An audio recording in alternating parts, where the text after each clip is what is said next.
Hi friends, welcome to my channel. நம்ம இன்றைக்கி என்ன பார்க்க போகிறோன்னா, சிம்பிளான அதே சமயம் டேஸ்டியான சட்டுன்னு செய்யக்கூடிய உளுத்தம்பருப்பு வடை தான். வாங்க ஏன் ஸ்டைலை எப்படி செய்யுதுன்னு பார்க்கலாம். நான் அந்த டம்ளரில் 2 டம்ளர் அளவுக்கு உளுத்தம்பருப்பு எடுத்திருக்கேன்.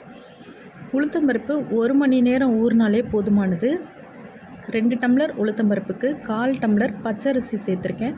பச்சரிசி வடைக்கு நல்ல ஒரு முறுமுறுப்பு தரும். இதை 2-3 டைம் வாஷ் பண்ணிவிட்டு அப்படியே ஊற விட்டுருங்க. 1 மணி நேரம் கழித்து மிக்ஸி ஜாரில் சேர்த்து ஃபைன் பேஸ்ட்டாக அரைக்காமல் கொஞ்சம் கொரகொரப்பாக அரைச்சிங்கன்னா வடை சாப்பிடும்போது நல்லாவே இருக்கும்.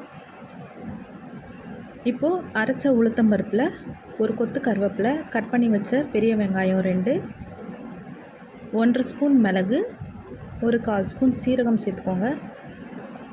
இது கூடவே வடைக்கு தேவையான உப்பு சேர்த்துக்கோங்க.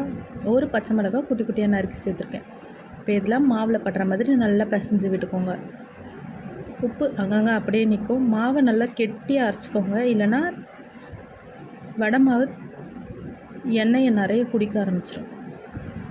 இப்போ பார்த்திங்கன்னா வானிலை அடுப்பில் வச்சுட்டு தேவையான அளவு எண்ணெய் விட்டுக்கோங்க. எண்ணெய் காய்ச்சதும் கையில் லேசாக தண்ணி தொட்டுட்டு வடை மாவு எடுத்து இந்த மாதிரி எண்ணெயில் விட்டுக்கோங்க.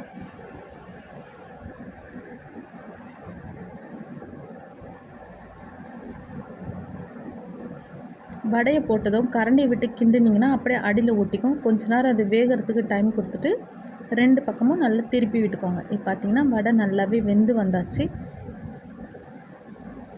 இப்போ அதை வேறு ஒரு பாத்திரத்தில் மாற்றி எடுத்து வச்சுக்கோங்க. மீதம் இருக்கிற மாவையும் இதே மாதிரி கையில் தண்ணியை தொட்டுட்டு மாவு எடுத்து விட்டிங்கன்னா கையில் ஒட்டாமல் வரும். இந்த மாதிரி எல்லா மாவையும் எண்ணெயில் போட்டு வறுத்து எடுத்துக்கோங்க. அவ்வளோதாங்க, நம்மளோட சிம்பிளான அதே சமயம் டேஸ்டியான உளுத்தம்பாவு வடை ரெடி. சேனல் பிடிச்சிருந்தா லைக் பண்ணுங்கள், ஷேர் பண்ணுங்கள், கமெண்ட் பண்ணுங்கள், சப்ஸ்கிரைப் பண்ண மறந்துடாதீங்க. தேங்க்யூ.